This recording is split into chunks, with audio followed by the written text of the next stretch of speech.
Donc en deuxième partie, je vais vous parler un petit peu de la symbolique de la fête irlandaise de Beltane. Donc c'est une fête irlandaise actuelle qui date du Moyen-Âge. Et le calendrier irlandais, dans les siècles précédents, était à la fois lunisolaire et agro-pastoral. Parce que l'activité de la société était agro-pastorale, évidemment.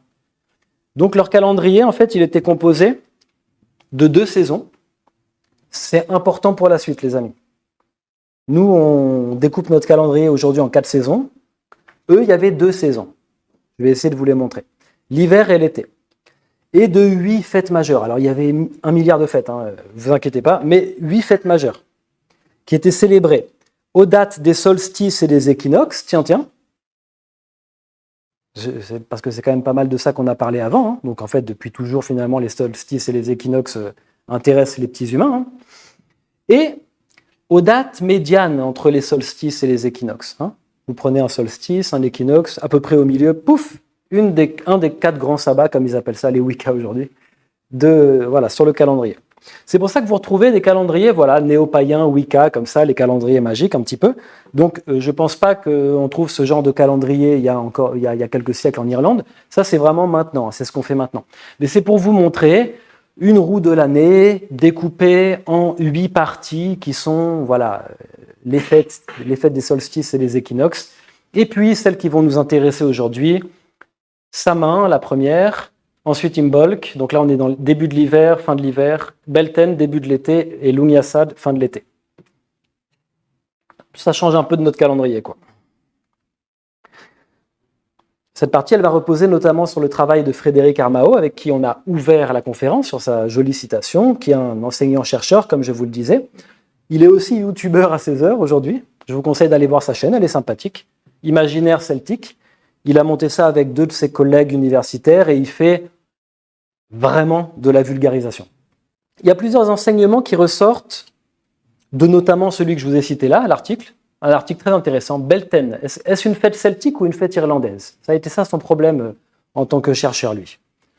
Parce que tout le monde dit que ce sont les fêtes celtiques. Beltane, Samhain, etc. Des fêtes celtiques. Lui, il dit non, attention, c'est irlandais. Donc, plusieurs enseignements. Beltane, qui se fêtait début mai en ce moment, c'est une fête irlandaise. Premier point.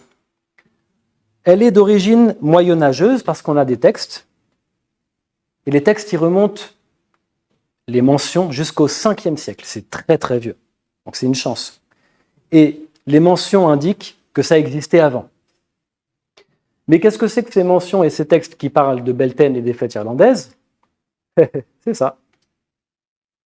On a exactement le même problème avec les Gaulois. On étudie les Gaulois, hélas, par le prisme de ce que les étrangers ont dit d'eux, parce que eux répugnaient à écrire. Ils écrivaient que pour des trucs profanes, vraiment des actes, je sais pas trop quoi, mais vraiment, ils écrivaient pas beaucoup, quoi. Donc, on connaît les Gaulois par le prisme de ce que, par exemple, César, dans la guerre des Gaules, en aura dit. Donc, vous voyez, il y a une espèce de phénomène de transposition. On n'a pas une source directe vers les Gaulois, c'est difficile. Les druides. Voilà, la France est remplie de druides maintenant, non? Moi, j'en connais plein, ils sont sympathiques. Mais on n'a aucune info sur les druides. Donc, il y a plein de druides qui font des trucs, c'est très bien. Mais les infos, on les a pas. On ne sait même pas si le nom, ça veut dire chêne et tout, on ne sait pas. Donc, c'est comme ça. Eh bien, c'est pareil pour Beltane. On connaît les fêtes irlandaises au travers de sources, pour cette fois-ci, chrétiennes monastiques. Donc, les moines chrétiens, après l'évangélisation de l'Irlande, ont énormément écrit pour recenser les mythes locaux, donc des vieux Irlandais, certaines façons de vivre, toutes sortes de détails. Donc là, c'est beaucoup plus foisonnant que sur les Gaulois, par contre. Ça, c'est bien. Et surtout, les vieux cycles mythologiques et tout, il y a un paquet de documents. Et donc lui, Frédéric Armao, c'est sur ça qu'il travaille. Bon, ça, c'est un point important. Et la fête de Beltane, comme l'a dit Quentin, c'est l'opposé de la fête de Samhain.